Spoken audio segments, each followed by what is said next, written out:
दिनांक 23 नवंबर 2024 को एक व्यक्ति ने थाना मानेसर गुरुग्राम में एक लिखित शिकायत के माध्यम से बतलाया कि दिनांक 22 नवंबर 2024 को इसका पता राजेंद्र उम्र 52 वर्ष इनके गांव शिकोहरपुर से अपनी कार में सवार होकर सेक्टर 1 IMT मानेसर में स्थित इनके पीजी पर गए थे, जो दिनांक 23 नवंबर 2024 की सुबह तक घर नहीं आया। जब ये अपने पिता राजेंद्र को ढूंढने के लिए गए तो IMT चौक से इनके गांव की तरफ चलने पर हाईवे पर सर्विस लाइन पर इनके पिता की कार खड़ी मिली।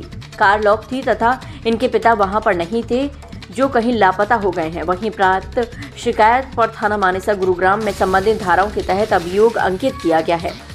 उपरोक्त अभियोग में आगामी कार्यवाही के लिए उप निरीक्षक ललित कुमार प्रभारी अपराध शाखा मानेसर गुरुग्राम की पुलिस टीम को सौंपा गया।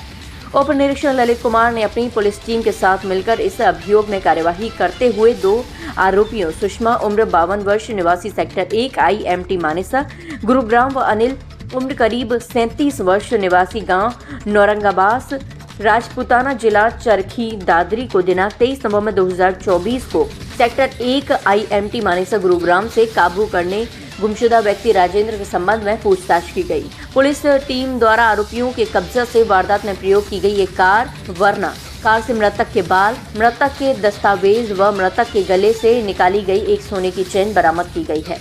उपरोक्त आरोपियों द्वारा उपरोक्त अभियोग में हत्या की वारदात को कोई आत्महत्या व कोई अन्य रूप देने के लिए तथा पुलिस व मृतक के परिजनों को गुमराह करने के लिए मृतक के मुंह में सल्फास डालने, मृतक की गाड़ी को रास्ते में लावारिस छोड़ना तथा शव को दूर ले जाकर हाईवे के किनारे फेंका था। पुलिस टीम द्वारा उपरोक्त अभियोग में हत्या से संबंधित धाराएं इजाद यानी जोड़ी की करके आरोपियों को अभियोग में नियमानुसार गिरफ्तार किया गया है, जिन्हें आगामी कार्यवाही के लिए माननीय अदालत के सम्मुख पेश किया जाएगा। अभियोग का अनुसंधान जारी है। ये एक ब्लाइंड मर्डर है जिसकी गुत्थी सुलझाते हुए हमने 3 आरोपियों को गिरफ्तार करा है। गुड़गांव पुलिस द्वारा जो हमारी क्राइम ब्रांच है मानेसर, उनके इंचार्ज द्वारा इस पूरे घटनाक्रम का पर्दाफाश करा गया है। और जो ये ब्लाइंड मर्डर के संबंध में 3 व्यक्ति विशेष, इसमें 2 महिला और एक पुरुष है, उसको अरेस्ट करा है जो सस्पेक्ट है। इस संबंध में आपको विस्तृत जानकारी दे देता हूँ मैं। 22 तारीख की आसपास 22 नवंबर की घटनाक्रम है ये। जो डिसीज्ड है, मृतक हैं राजेंद्र, 52 वर्षीय उनकी उम्र है, शिकोपुर के रहने वाले हैं गुड़गांव से।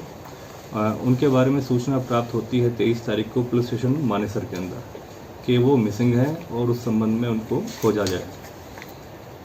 तो जैसे ही 23 तारीख को उनकी गुमशुदगी के बारे में एक जब ये रिपोर्ट पुलिस स्टेशन में होती है तो संबंधित हमारी क्राइम ब्रांच को भी इस बारे में सूचना मिलती है। और सूचना प्राप्त होने पर जो उनकी मिसिंग संबंधित जानकारी है उसके ऊपर कार्रवाई शुरू करी जाती है। जो हमारी क्राइम ब्रांच इंचार्ज ललित हैं, मानेसर इंचार्ज PSI ललित, उन द्वारा एक टीम गठित करी जाती है।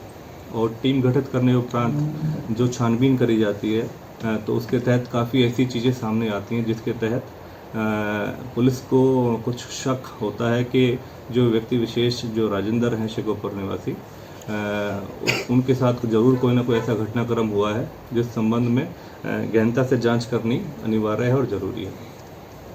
उसी के उपरांत जब इसकी जांच चल रही होती है, इसके बारे में जानकारियाँ इकट्ठी करी जा रही होती हैं, तो जो शिकोपुर और IMT के पास जो हाईवे एरिया है वहाँ पर इनकी एक व्हीकल, जो जिस व्हीकल में ये गए थे, इनकी एक फॉर्च्यूनर कार थी, वो अबेंडन खड़ी हुई मिलती है। तो उसके बाद शक और बढ़ जाता है कि किस तरीके से ये व्हीकल अबेंडन यहाँ खड़ा हुआ है और उसके बाद जो मिसिंग पर्सन है उनका अता पता नहीं चल पा रहा है। तो उसी के क्रमबद्ध तरीके से जब आगे हम कार्रवाई अपनी बढ़ाते हैं तो CCTV के माध्यम से और अन्य ऐसे फोरेंसिक टूल्स को इस्तेमाल करते हुए हमें और कुछ जानकारियाँ प्राप्त होती कि जो राजेंद्र हैं ये किन किन जगहों पर जब अपने घर से निकले थे तो वहाँ गए थे।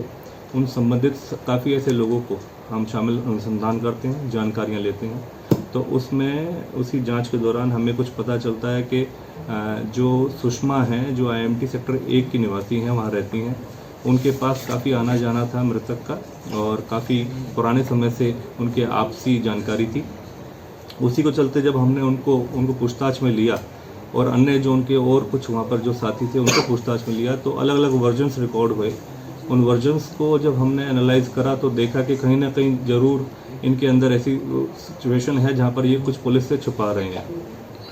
तो और गहनता से जब उनसे और पूछताछ जब आगे बढ़ाई गई और इंटेरोगेशन के लेवल पर जब उनको पूछताछ में लिया गया तो कुछ बात